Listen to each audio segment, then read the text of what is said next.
Hello everyone, welcome to our very special webinar. I'm Charmaine Caballero, Director of the Mixed Museum, and I'm delighted to welcome you to this, as I said, very special webinar, which is part of our Reclaiming Histories Through Science project, exploring the experiences of the brown babies of World War II, that is, the children born to Black GIs and white British women during the Second World War.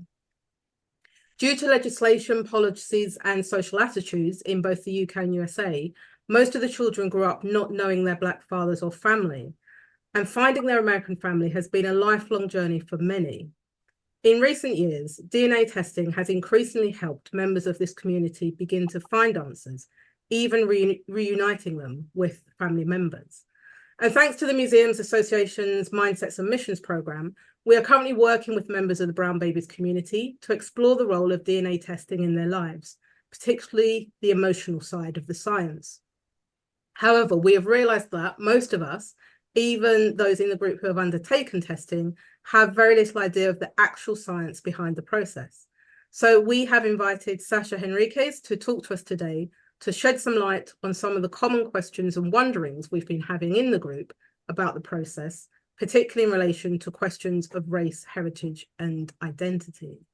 I myself have very little knowledge of the process, so I'm delighted and relieved that our project team member, Damien Hebron, who has a background in working with people to share their stories in relation to genetic research, will be leading on the conversation with Sasha. I look forward to learning more along with everyone attending today. I'll hand over to Damien in a moment, but first, a few pieces of information. Our webinar will last for an hour with Damien and Sasha in conversation for the first half, and then the final half opens up for questions. Laura from the Mixed Museum has also joined us today, and she'll be keeping an eye on questions and also joining me in the conversation with Damien and Sasha. Some of the questions have been submitted to us in advance by the group, but we also invite you to submit your questions via the Q&A function as the discussion unfolds, and we will put these to Sasha towards the end of the session or during the conversation where relevant. Today's webinar is being recorded, but only the panelists will be seen on screen. As we always say, no question is a silly one, so feel free to put the questions to us that come to your mind. So over to you, Damien. Thank you. Thanks, Charmaine, and hi, everybody. Yes, so I'm really pleased that Sasha's joined us. Sasha and I have worked together before for Wellcome Connecting Science at the Sanger Institute on the Wellcome Genome campus. And yeah, this conversation is one that Sasha and I have had a couple of times, both in public, but also just between ourselves, just like hearing her story and also informing me, because like Charmaine, I'm definitely no expert on genetics. And so, yeah, we're going to keep it quite informal, have a conversation. If Sasha lapses into using jargon, then I'll try and pick her up, but also I've asked Charmaine and Laura to do that as well. And yeah, we're just going to have a conversation, and do feel free to ask some questions. So welcome, Sasha. It's lovely to see you. It's lovely to be here. Thank you. I thought if we could start, could you just tell us what is a genetic counsellor? It's the question I get a lot, because unless you've had a genetic counsellor in your life, then you often don't know what they do. So in this country, genetic counsellors work largely in NHS hospitals, in clinical genetic departments. We see families who are affected by a genetic condition. So what that means is it might be somebody who has a genetic condition themselves. It might be a parent expecting a child. It might be somebody who is the relative of, and you see a genetic counsellor to kind of draw your family tree, to talk about how that genetic condition has affected you, both the statistical risk of what might happen, how to manage that condition, but also most importantly, the psychological aspects of being affected by a genetic condition. So in the genetics department, you have kind of lab scientists, you have genetic doctors, you have nurses, and you have genetic counsellors. And we are kind of a psychotherapeutic intervention. So it's kind of the science along with thinking about who you are as a whole person and how that condition affects you and your family. So we think very much about the entire family, not just the patient in front of us. Great.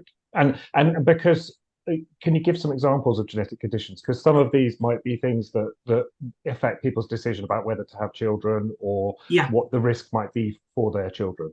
Yeah, absolutely. So we, as I said, we might see families kind of in a pregnancy, and it might be like during the pregnancy and during a scan that something has been identified that you could see on a scan that leads to a genetic test looking at the DNA that kind of confirms that that baby's issue is a genetic issue. And those are things like Down syndrome or Turner syndrome. And so you might meet a genetic counsellor during a pregnancy to talk about what you want to do in that pregnancy, whether you want to continue that pregnancy, whether you want to understand more about the condition and not continue with the pregnancy. So you can meet a genetic counsellor in kind of that situation. It might be a family history of a condition like sickle cell or cystic fibrosis. And so I might meet people who are planning a family and want to plan a family where a child doesn't have a genetic condition. So this is before they're pregnant. So we talk about the different options for having a baby that wouldn't have the condition. And so that might be trying pregnancy naturally with a genetic test. And it might be kind of like IVF with genetic testing involved in the IVF. We might talk about egg donation, sperm donation, adoption. We might talk about doing nothing. So a genetic counsellor can meet you kind of in those situations when it's about kind of family and children. But there are genetic conditions that affect us as adults kind of in older life. So I particularly did cardiac, so heart genetic conditions. So there are genetic conditions that kind of start in adolescence and cause kind of heart problems. And so that may have been a family history of maybe somebody dying young of a heart issue, like on a football pitch or, you know, those types of situations. And then we find out that there's a genetic predisposition in that family. So then we're talking to kind of teenagers or adults about whether they want to know if they were at risk and have a genetic test. So we can have genetic tests in that way. And then things that perhaps more familiar to people, like kind of cancer. So there are certain types of cancer that are more common in particular families. And so you may speak to a genetic counsellor again about your future risk of developing a particular type of cancer and whether or not you want to know you're at risk by having a test. And then if you know you're at risk, whether or not you want to choose different types of management options, so kind of medicine as well as surgical options that might be available to you. So we can take people through kind of all of those processes and all of those different types of conditions. Kind of by every system in the body, there's a genetic condition that will affect that part of the body. So you have brain, you have eye, you have hearing, you know, and some conditions that affect lots of systems at once. And I guess also there's there would be some genetic conditions that people know scientists know quite a lot about, and some which are still only now being discovered, and so there's a lot of unknowns as well, isn't there? Yeah, absolutely. The estimates kind of vary all the time when people try and estimate like how many genetic conditions there are. So sometimes you might hear things like about 8,000 kind of different genetic conditions. And the ways that they affect people vary quite a lot. So we use a description called the incidence, like how likely is it that something happens in a population? And that can be relatively common for things like sickle cell. Or cancer, but it can also be really, really rare as well. And so sometimes those conditions haven't been discovered yet because they've happened in parts of the world where they haven't been described. And so we are still often discovering new conditions, or people are often faced with having a condition and only, 10 other people around the world have ever been described. So kind of meeting doctors and things who have never seen your condition before. So most of our very, very rare conditions that people can have, most of them will be genetic conditions. And I guess I can see what you mean about the sort of blend of sort of therapy and science, because I'm imagining, being told that you've got any kind of illness or condition is obviously upsetting for anyone in any circumstance, or that your child might have something. But I imagine this there's a lot about identity and self and all of those kind of things that probably come into the conversations and that you have as a counsellor. Yeah, absolutely. And remember, I said that we kind of think about the family. So that's really important. And the thing that I think distinguishes kind of genetic conditions often, because often they're hereditary conditions.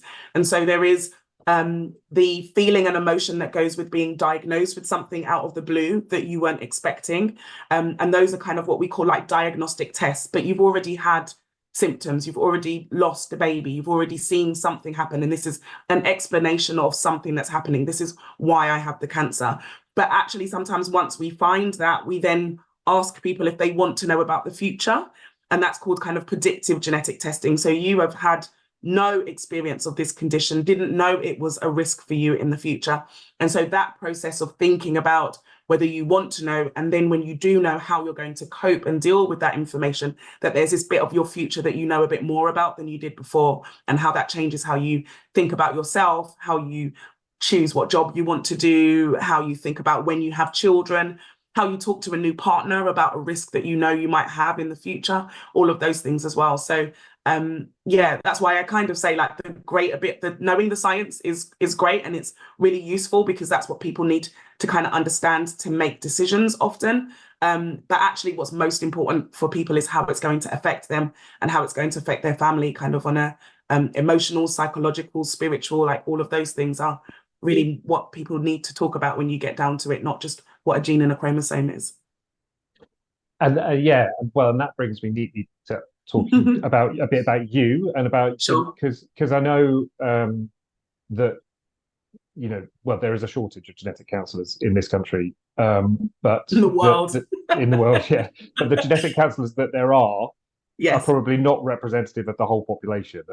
And I wonder if you could tell me a bit about your sort of, well, first of all, the training you did to become a genetic counsellor, and then a little bit of a, because people will notice that perhaps rudely didn't say anything about who you were. So can you just tell us a bit about your career as well? I'll do my little bio. So who am I? So I am Sasha. I'm from East London, and I in my kind of undergrad first degree, I did biology, and I wanted to be a science communicator. So I thought that I would be on Tomorrow's World talking about science in a very popular way. And so I used that kind of science and science communication background that I have to kind of work in charities and in the voluntary sector for a long time, kind of producing information for families that was about the conditions that were affecting their children largely. And that's how I learned what a genetic counsellor was kind of already doing a job where I was telling people to go and find a genetic counsellor to answer some more of their questions. And so I decided to be a genetic counsellor I'd say late, quite far on into my professional career. I kind of changed paths and realized that I wanted to be a genetic counsellor. And so that's a master's level entry profession. So I had to go back to uni and do another master's to become a genetic counsellor. And genetic counsellors, to apply, you need a background in science, but that's a broad thing. So it could be a psychology science as well, as lab science. And you need some experience of a caring profession, and I had worked in charities in the voluntary sector, so that's kind of how I got in. And then I did most of my training and then most of my working in Manchester. So I was in Manchester for a long time because Damien mentioned there aren't many genetic counsellors, and so therefore they don't train very many genetic counsellors. It's quite competitive to get in. So at the time I trained, it was only Wales or England that were training, and one was in Manchester, one was in Cardiff. And I knew Manchester because it was where I did my undergrad, so I went to Manchester and then I stayed there for a long time. So I worked in genetics in Manchester for a while, and while doing that job, I became aware that there were no genetic counsellors that looked like me, but lots of the genetic counsellors looked like each other.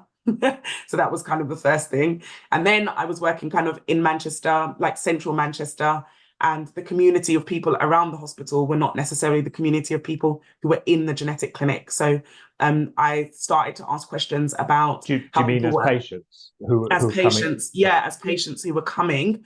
It was quite a diverse, Manchester's quite a diverse city, and the patients, it didn't make any sense that genetics doesn't know what you look like. So why is everybody not in the clinic in the same way as they are in how you kind of see them in the community?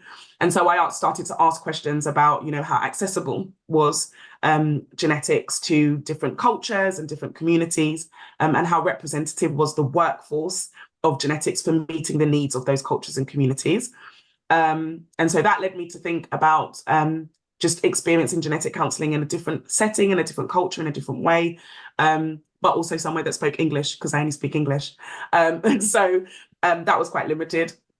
So I went to South Africa. So I thought that if I went to a Black majority country, because I had seen that there weren't many Black genetic counsellors generally. At that point, I still didn't realize I was the only one. I just thought I hadn't seen any, and patients as well. And so I went to South Africa to work for a little bit. And I was still the only Black genetic counsellor in South Africa as well. So even though the majority patient workforce was Black, the workforce wasn't. And then that made me aware that that kind of was the status globally. So even if you look at genetic counselling in the US, the profession is not very diverse ethnically there either, and not representative of the population largely. So I kind of came back from South Africa because it just felt like a really big job to address those things and do my clinical work in a country that wasn't my country or my community. So I came back with those same questions, but to the UK. And so I've kind of always done bits around those things, around kind of the equity and accessibility of clinical genetics and genetic counselling, things around cultural communication, cultural humility, safety skills for a workforce that's not diverse, meeting the needs of a diverse community, an increasingly diverse community in the UK. And then I was really interested in the research that underpins what we do as clinicians in genetics. So where do we get evidence that the way we practice is the right way to practice for all cultures and communities? And where do we get evidence that the tests that we give and the results that we get are right for all cultures and communities? So that's kind of what led me to my PhD. Because generally, because of social, political histories, the amount of data that we have, genetic data on different populations in the world, are largely on European ancestry populations, so largely kind of US and Europe. And so that means that genetic tests don't always work well for people who are not from those populations. And the way that we've grouped data to understand it has historically been on kind of racial categories, which we know are incorrect, but we haven't really ever come up with better ways of categorizing that data that means that the outcomes of genetics are fair for everybody. So my research is about that. It's about how scientists gather data, group data, and think about kind of fairness and social justice in their scientific work. So it's not so much about kind of what the science is doing, but how the person who's doing the science thinks about what they're doing and the impact that it has. Is that a good explanation, Damien? Yeah, no, that's great, and that's where we met. You and I met when at the start of your PhD, and oh yeah, I didn't mention any places passed for the research. You can do that, but I think there's a question that came that was sent to us in advance of your conversation, and now's probably a good time to ask it, which is you've talked. I've noticed, kind of you talk about European ancestry and you talk about heritage, and the sort of misuse of the word race, and and I know that that's what a lot of your PhD is that's inevitably what's focused. I mean, two things really. One is, and this sort of relates to what we were talking earlier about the health conditions and the sensitivity around that. Obviously, and it's worth saying that everybody in this call is affected by issues around racism and race, and also affected by the sort of sensitivity of this subject. So I appreciate people kind of that this is difficult conversation, but I also know that you do this, you have these conversations a lot, and you're very good at kind of the sensitivities around that. But could you explain a little bit about what the use of the word race and its misuse, and about and about ancestry and those kind of terms? Okay. So I think which I didn't do, which is, I'm glad you raised it, which it's really important to remember that all of these terms have blurred and complex meanings. And so you can only ever give them meaning by giving them context. And I think that's the greatest misuse of terms like race and ethnicity, is actually the context that we need to use terms in doesn't get explained along with the terms. People just use the terms and assume that everybody means the same thing by it, is affected in the same way by using those terms. So I'll try to use my terms carefully and explain kind of how how I'm using them. So in terms of race, the way that I use and describe race is a social construct. That's not to say that something's not real. I think that's really important, because a social construct means that we have decided as a society on an idea and on a way of ordering the way that we live and the way that we make groups. And so that's essentially where race has come from, but not in an altruistic way. I guess there was a scientific curiosity in terms of discovering how to group things, just like plants or trees, or that's this kind of the scientific way of thinking. Can we put things into groups and make comparisons and similarities between groups? So very early on, this idea, based on just how we look, was that you could do that with humans, that somehow we were almost different species based on the way that we looked. And so we're talking kind of 17th, 18th century ideas from scientists about there might be scientific ways to make groups about human beings. Even those scientists themselves realized that those groups didn't really make sense, but that idea kind of took hold. And more importantly, that idea took hold with that there were behaviors, hierarchies, and belongings, and an amount of humanness that was also attached to these groups. And those attachments to those groups were used to justify slavery, were used to justify eugenics, so that idea then bred socially all of these other ideas about how these different groups should be treated or deserve to be or not be. So that's kind of how race came about. And as I say, it's socially constructed, so that changes how those groups have been used or not used, has changed over time, is different in different contexts. There are countries that don't use the same language. There are countries that don't record race at all. So that is all very changeable and fluid. And that's what I mean about kind of always talking about the context of what you mean by race when you're kind of talking about race. In science, very early on, especially after kind of discovering how similar we all were genetically. So once we started to look at genetics and realize that actually a very tiny proportion of genetics was different between all human beings, regardless of what they looked like, that was kind of, even though this idea of races had been kind of being chipped away and tried to be dismantled, that was kind of a big statement about the fact that, you know, we're probably just one big continuous amount of information, and there aren't these distinct groups that put us into different categories. We're all kind of blended and mixed along the way, and mostly we're more similar than we are different, and that the way that we look is just the way that we look. This is just a handful of genes on the surface, and you have tens of thousands of genes under the surface, which are the same, pretty much the same between all of us. And so I guess people tend to then use feel that ethnicity is maybe a better description. It again is kind of often a social kind of descriptor of people, but takes into account things like kind of culture and political as well as social kinships. All of those things might be held within ethnicity as well. But again, in terms of your genetics, in the same way, your genetics doesn't readily align with your ethnicity in the same way.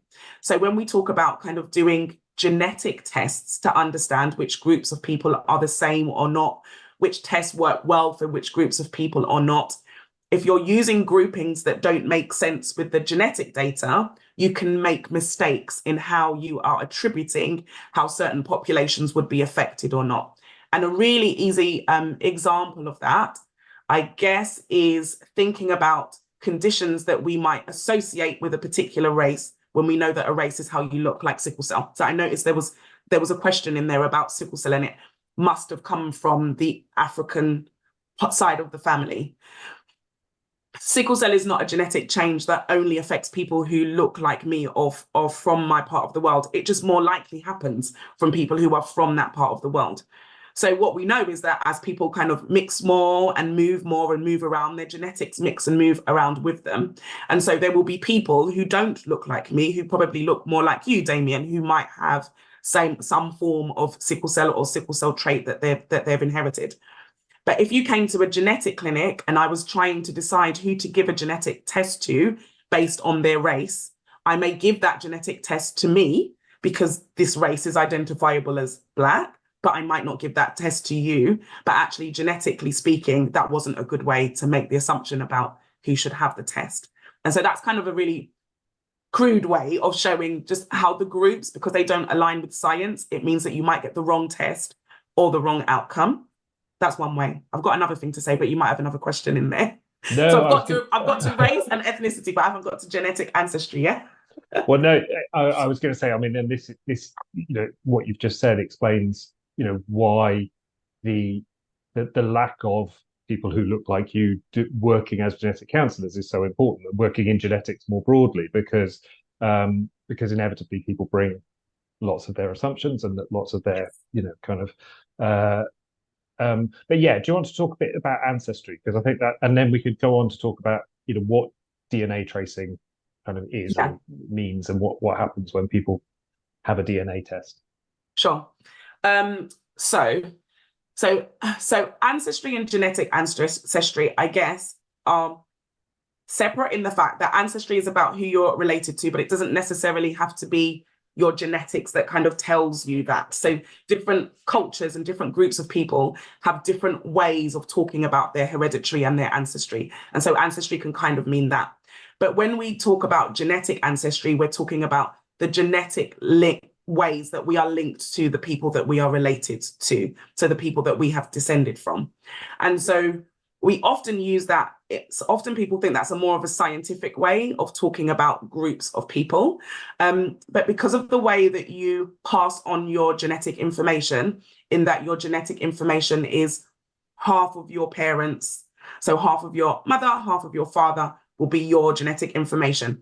And that halving happens every generation. So if you think about that happening in the opposite direction, how exponentially all of these people start to populate, that there's you, then there's two, then there's four, and how quickly that number grows, and how tiny the traces of you might be from those huge groups of people, then you'll realize that genetic ancestry is often kind of probability and assumption and estimation, because you can't physically actually have DNA from, like, lots of your ancestors are lost kind of in that process of dividing DNA and dividing DNA and dividing DNA. So often we can find like threads. So you might find the thread of DNA that comes through the mother's line, because we get some DNA that comes through mum's egg, or you might have the thread of DNA that comes through the Y chromosome that comes through your father. But actually there are lots of ancestors that you won't be able to find because there's so many. And also, once you get so far, we're all related to them anyway. So what is it that we're actually saying? Because the bigger you go, the more we go back to these common ancestors that we have in Africa. So I guess there's kind of that. What was your other question? Well, I mean, no, that's great. I think the next bit is, essentially what happens when people have, to try and track their ancestry. So what can you sort of work us through the sort of science of that? So people take a swab of saliva and maybe send it off or provide it. What happens next? So see, I knew I was trying to make a good point. The estimation and the probability. This is where this comes in. So you give your sample. You normally send it overseas, and then they analyze that DNA. Why normally overseas? Because the big companies are overseas. Oh, right. In America? They all seem to be in America. They all seem to be in America. So they analyze your DNA. So what that means is they take a closer look at your DNA and they look for patterns or groups of your DNA, right? So they kind of label it. They look for markers and patterns in that DNA. And then there's a big kind of atlas. So basically, everybody who's ever done the test, everybody who's ever given DNA, they kind of map that out. And it's like called an atlas or a reference group. And so then sorry to interrupt, is that everybody who's given their DNA to that company? Or is it? So yes. So often it can be. It depends on the consent that somebody has given their DNA to a company with. So there may be databases and reference points, because I know we had this question about what happens to your data, right? So there may be data that's available to be used from different sources and different people. And that happens in academia, in research, in NHS settings, it happens in commercial companies as well. That the more data you have, the more accurate you could be about your test. So for a commercial company, if they want to give you better information about your ancestry, they want as much information in that atlas, in that reference group as they can have.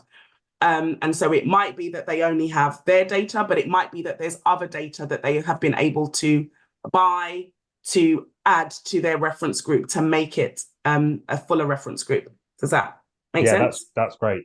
And so Okay. So they compare the data you've provided with the atlas, and Yes. then what happens?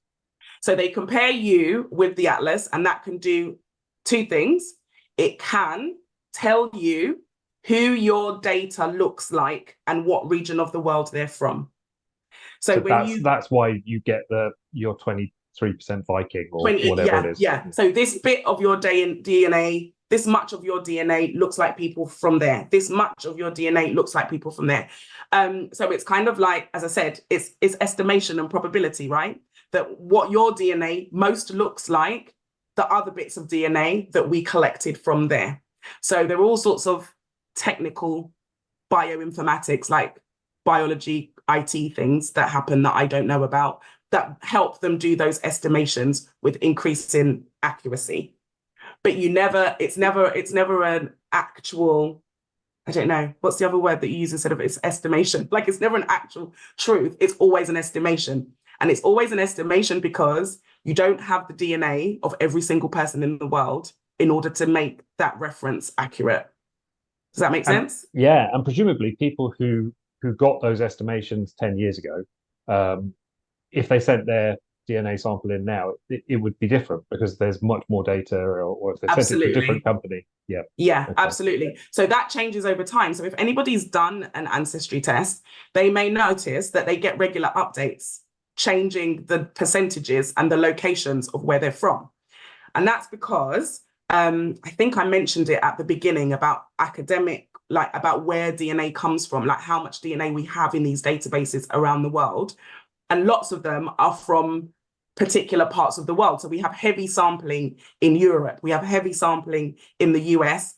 We are increasingly having some really good sampling in China, but lots of indigenous populations, lots of Africa is not in there. So if I'm making a comparison and I say you're from Bishop Stortford, but I never actually took any DNA from Harlow, and actually you're from Harlow, I would never know because I don't have that DNA in my database. I just maybe have the people who were from Harlow that moved to Bishop Stortford.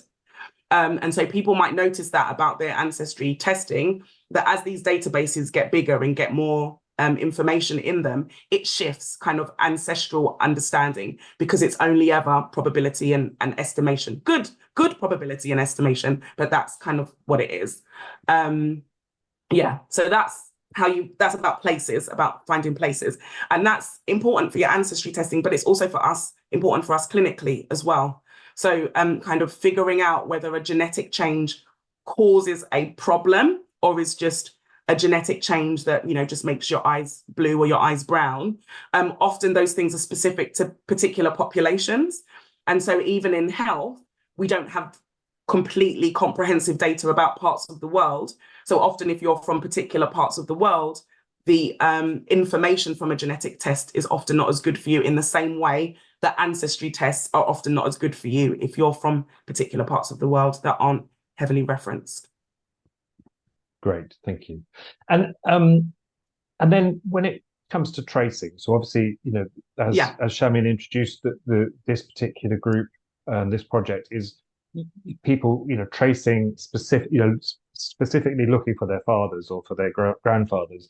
And Sure. how does that work? And looking for relatives, that cousins and so on. Sure. Can you tell us how that works? Sure. In a similar way, it's probability and estimation again. But remember, I spoke about that exponential difference between being kind of down here in the triangle and being way up here. And so actually, if you're down here in like the first kind of 5 generations, this is really good estimation and probability because you're really close to each other. But again, it's doing the same thing.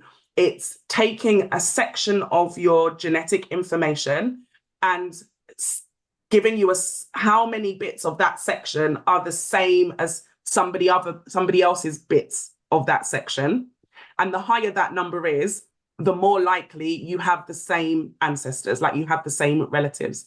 So that number is bigger when we're talking about close relationships, and that number gets smaller as you talk about further relationships. But because it's an estimation that, okay, an aunt will have about this much in common with a niece, that relationship, for all different reasons, adoption, someone sent the wrong sample, intermarrying, like if somebody married cousins, like there were all sorts of other things that might rearrange your DNA in a particular way that mean you end up with that similar number that says it's this relationship, and it's actually not quite that relationship as well. So siblings, parents, often kind of really good. And then as you kind of get a bit further and you start talking about half siblings, removed, like once removed generations and things a bit further out, you can get similar numbers for different types of relatedness. And so you need other bits of information to help you work out what that family tree might be.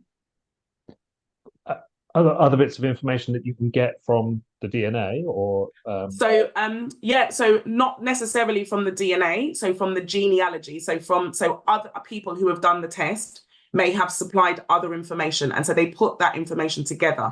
So just like when I see you in a clinic, I would draw a family tree. So that story that you've given about your family and about how they're related, putting all of those things together along with genetic information can give you kind of a fuller picture. So I always talk to people about the importance of telling your stories, kind of telling your stories to your family, to your because all of that is actually what identity is. It's not just the genetics. All of that is what relatedness is. It's not just the test, but it's all of those stories as well. So sometimes those stories are from the DNA companies themselves, from other people who have done the test, and sometimes they're from you. So sometimes you might get a result and you're like, actually, that result means that person could be this or could be this. But from what I know about my family, it's more likely that that person is this. So, you know, giving yourself kind of the agency and the power over kind of what was the story about my family is kind of really important in the testing as well, I think. Yeah. Hi, Laura. Hi. I was just thinking that thing about telling stories that might be quite difficult when you're thinking about the group that we're talking with tonight. That might be quite difficult when you don't have those stories. Absolutely. And how do you handle that? Yeah. So how I handle it, so it's really hard for me to talk about things like ancestry testing, because we describe those as kind of direct to consumer tests, where the test goes straight from the lab to the person who's buying it, to the consumer, which is really quite different from a clinical test. So I guess I speak more comfortably about kind of stories and things because as a clinician, I'm in between the lab and the person having the test. And I'm the person who you talk to about your story. And some of those stories are really difficult because some of those stories will be about adoption. Some of those stories will be about abandonment. Some of those stories will be about somebody told me that this was my sister and then I discovered it was my mother. So as a genetic counsellor, those are the stories that we talk about kind of all the time, along with kind of the genetic tests that we are having. They're also the things that we have to take into consideration when we talk about what type of tests people would have. So somebody put a question about if there was a condition in the family or ethnicity in the family, like what kind of health screening kind of would you have? So as a clinician, sometimes we offer tests based on your story, right? So based on what you tell us about where you were born, where your parents were born, those types of things, who married who, and we might think, actually, there might be a bigger risk of this particular condition because of that story that somebody's told me. So sometimes people come without the story, but they might come with clues about that story. And so we as clinicians are able to kind of have like a group conversation and say, actually, based on what this person said, it doesn't have as much criteria as it would do for somebody who knows their family history 3 generations back. But I think that because this person was adopted or because there's some question about this, I think we should still offer this test to that person. And that's kind of a different experience that you would get like in a clinical setting, I guess, as opposed to a setting where you don't really talk to the clinician, you just send your sample off and they give you kind of a result back. Does that answer your question, Laura? So I don't, yeah. That does. Thank Okay. you. And I think, sorry, yeah, Shami.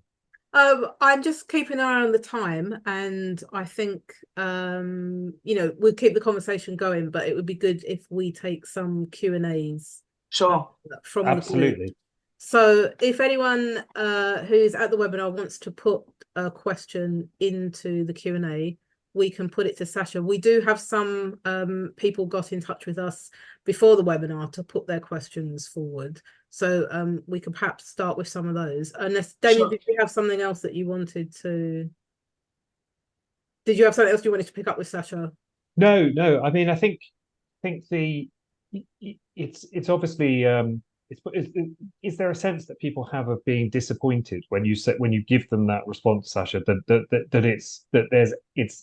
there's always an element of estimating and Yeah. that it's not hard fact. Does that feel something that's difficult for people to hear? Absolutely. I think one of the biggest parts of my job as a genetic counsellor is being able to hold uncertainty. And something like when you say science and when you say genetics, people feel like that's the thing that's going to give you a certain answer. And often it doesn't. Even when we're talking about kind of genetic conditions, I might say you have the condition, I can't tell you when, I can't tell you how severe, there's all sorts of uncertainties that go along with that. And ancestry testing is kind of no different in my experience. Personally, like particularly from people who are kind of African Caribbean, who have Caribbean ancestry, that bit of identity, that bit of history and story that was lost is often the thing that drives them towards kind of ancestry testing. And then kind of getting a result that doesn't have as much granularity or nuance as somebody who's European, just because that data is not there. So me doing my ancestry testing and you telling me it's West Africa and a little bit English, I knew that already because that's the story that's already kind of the story. Whereas if you went somewhere else and you were from Europe, you might have lots more kind of information, and that can be really hard and really disappointing. So yeah, it can be. Yeah. No, I'm sure it is difficult, and I'm sure that's something that lots of people listening will identify with as well. One of the questions that's come in is about the sort of ethics around data and who has the data, and I wonder if you can sort of say a little bit about that and about these kind of private companies that are actually building up these big databases, but also kind of some of the things about how people feel about the notion of DNA and that sort of data being held somewhere, and what that means, and what that means for different groups of people as well. Sure. So I guess the first thing to start is kind of your data is, there are different kind of privacy and governance laws around your genetic data. And I made a very flippant comment before about sending your data overseas, but I think it's an important comment to make, because actually the governance and privacy around your data is not the same in every country. Every country kind of makes their own rules. There are some kind of general kind of international rules, but there kind of is that as well. Whenever you give your data over, there should be some information about what you're consenting that data to be used for. It might be hidden somewhere in the small print, but usually people will say what they're using that information for. And as I said before, sometimes data is money, because it helps you do better commercial tests. But also it can help identify kind of better treatment options, more precise options, like who would respond to this drug, who wouldn't respond to this drug, that type of information. So data is kind of really big business. So lots of companies may be using the data for your use, which is, for to find your relatives or to find out your ancestry, but there were all these other uses of the data as well. Whether it's about kind of drug discovery, whether it's about kind of gene discovery, whether it's just about kind of migration patterns and marketing and those types of things. Like, people can use the data in lots of different ways. Those are kind of all the, I guess, ethical ways of using the data, as long as you're consenting to have your data being used in that way.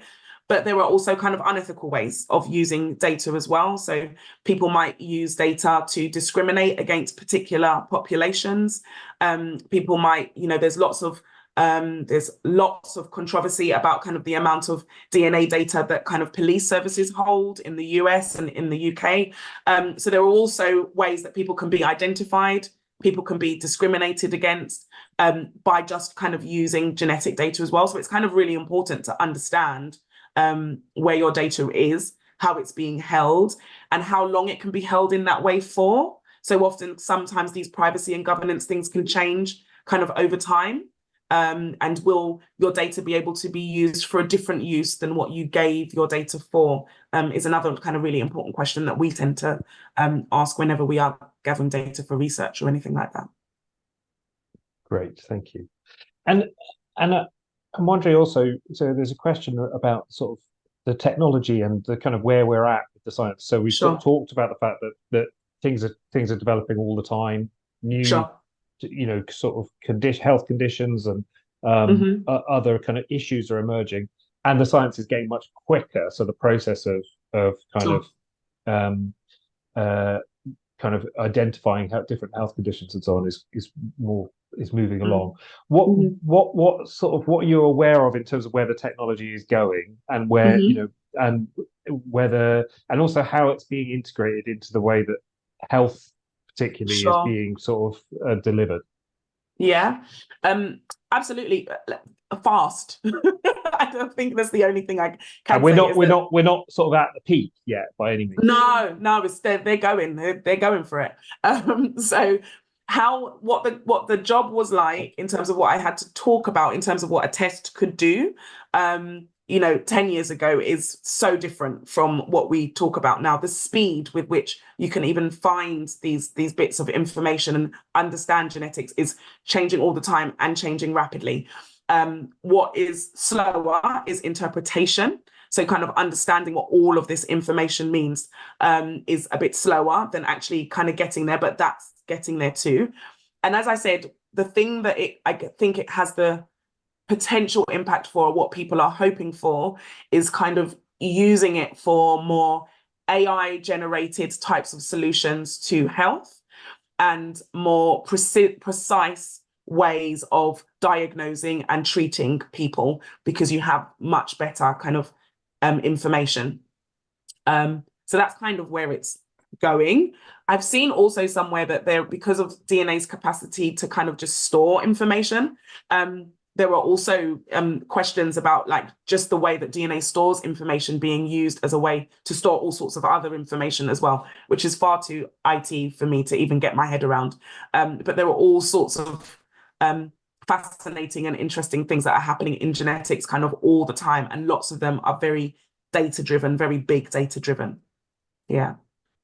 So sorry, I was just going to ask if you were struggling to have your family identified now, with the developments that are happening, does that mean that you might be more likely to make a match in a few years' time?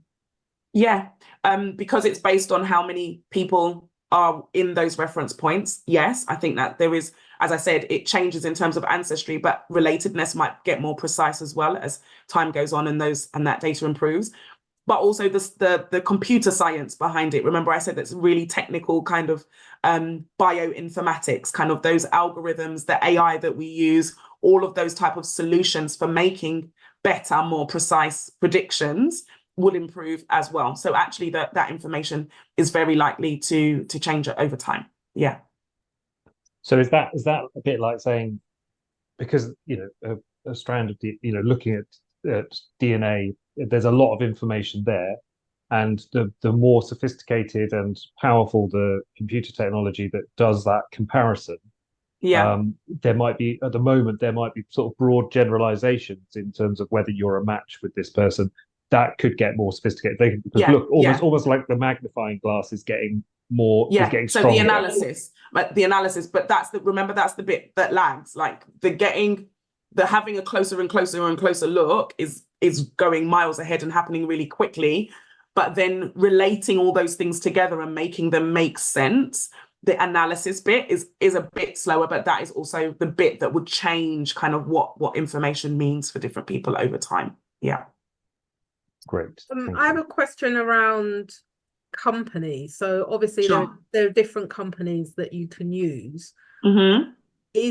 And I think, you were sort of pointing to this before where you're saying some have very vast databases, others have smaller databases. Does it make a difference who you go with? And if you've gone with one group, is it trying to go with another company to have better results? It might be useful to make a comparison. So like if somebody gives you, because the databases can change the interpretation, you might find an interpretation that doesn't quite make sense. So you might want to see if somebody else's estimation corroborates that or maybe puts a different possibility. So you could do that. And yeah, there's always a balance, isn't there? So I guess that's part of the right you have as a consumer to think about what you want. So big companies that have lots of data also do lots of business around the data and what happens with their data, but actually that might get you a better result. So you might have to do a bit of a balancing act about, do I go with one of the big boys to get kind of the best results, but actually that might have more concerns for me with about kind of privacy and ethics about what they do with their data and who they do business with. But yes, generally speaking, people who have been in it longer and people who have better databases and people who are more popular are probably going to give you a more accurate answer.